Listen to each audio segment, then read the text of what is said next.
സമയത്ത് 1 മണി കഴിഞ്ഞ് 15 മിനിറ്റ് ആയിട്ടുണ്ട്. ടൈം പാസിൽ ഹരിതയും ദീപക്കുമാണ് റേഡിയോ മാംഗോ 91.9. ഇന്ന് ടൈം പാസിൽ നമ്മളുടെ കൂടെ ഉള്ളത് ഒരു അപ്കമിംഗ് സോഷ്യൽ മീഡിയ ഇൻഫ്ലുവൻസർ ആണ്. ഈ ഫുഡിന്റെ കണ്ടന്റ്സും കാര്യങ്ങളൊക്കെയാണ് ആള് കൂടുതലായിട്ടും ആളുടെ പേജിൽ ഷെയർ ചെയ്തുകൊണ്ടിരിക്കുന്നത്.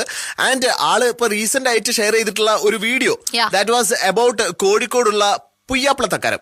പുയ്യാപ്ലത്തക്കാരത്തിന് എപ്പോഴെങ്കിലും ഒക്കെ പങ്കെടുത്തിട്ടുള്ള ആൾക്കാർക്കറിയാം, ഒരു സെറ്റ് പരിപാടിയാണ്. ഇഷ്ടംപോലെ വെറൈറ്റീസ് ഓഫ് ഫുഡ് അവൈലബിൾ ആവുന്ന ഒരു പരിപാടിയാണ്. എന്റെ പൊന്നെ, ആ റീൽ കണ്ട സമയത്ത് ഇത് എത്ര ഐറ്റംസ് ആണെന്നുള്ള ഞാൻ ഇങ്ങനെ നോക്കിക്കൊണ്ടിരിക്കുകയായിരുന്നു. ഇപ്പൊ നമ്മുടെ കൂടെ റിഫാനയും കൂടി ടൈം പാസിൽ. ആക്ച്വലി റിഫാന, ഈ പുയ്യാപ്ലത്തക്കാരത്തിന്റെ സമയത്ത് ഫുഡ് ഉണ്ടാക്കിയ സമയത്ത് ആരൊക്കെ ഉണ്ടായിരുന്നു ഈ പ്രിപ്പറേഷന് കൂടെ? പുയ്യാപ്ലത്തക്കാരത്തിൽ ഫുഡ് ഉണ്ടാക്കുന്നത് ഞാൻ മാത്രല്ല. നമ്മള് കോഴിക്കോട് ഒരു പുയ്യാപ്ലത്തക്കാരൻ ഉണ്ടാവുകയാണെങ്കിൽ എളാമാര്, നമ്മുടെ മൂത്തമ്മമാര്, ഉമ്മമാര്, താത്തമാര്, അങ്ങനെ എല്ലാരോട് കൂടി ആ ഒരു കുക്കിങ്ങും ആ കുക്കിംഗ് കഴിഞ്ഞിട്ടുള്ളതും ഒക്കെ ഒരു അടിപൊളി പരിപാടിയാണ്. അടിപൊളി. ശരിക്കും ആ കമന്റ്സ് നോക്കുന്ന സമയത്ത് ഇത് ആരാണ് ഈ ഭാഗ്യവാനായ പുയ്യാപ്ല എന്ന് ഒരുപാട് പേര് ചോദിക്കുന്നത് കണ്ടു. ആ സെയിം ചോദ്യം ഞാൻ അങ്ങോട്ട് ചോദിക്കുകയാണെങ്കിലോ? കോഴിക്കോട് സാധാരണ കല്യാണം കഴിഞ്ഞ് പിറ്റേ ദിവസം രാവിലെ ആണല്ലോ ഈ ഒരു പുയ്യാപ്ലത്തക്കാരൻ ഉണ്ടാവാറ്. അതെ അതെ.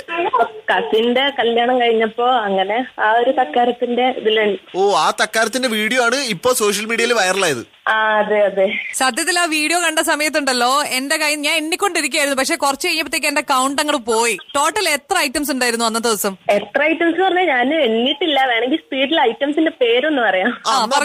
സമൂസ, ചട്ടിപ്പത്തിരി, കട്ട്ലറ്റ്, ഉന്നക്കായ, കോഴി നിറച്ചത്, പിന്നെ നമ്മുടെ കോഴിക്കോടുകാരുടെ സ്പെഷ്യൽ ഉണ്ട് കണ്ണ് വെച്ച് പത്തിരി, പിന്നെ ചിക്കൻ ഫ്രൈ, പത്തിരി, വെള്ളപ്പം, നൂൽപുട്ട്, പൊറോട്ട, ബീഫ് വരട്ട്, പിന്നെ ചായ, അങ്ങനെ ഇഷ്ടംപോലെ ഐറ്റംസ്.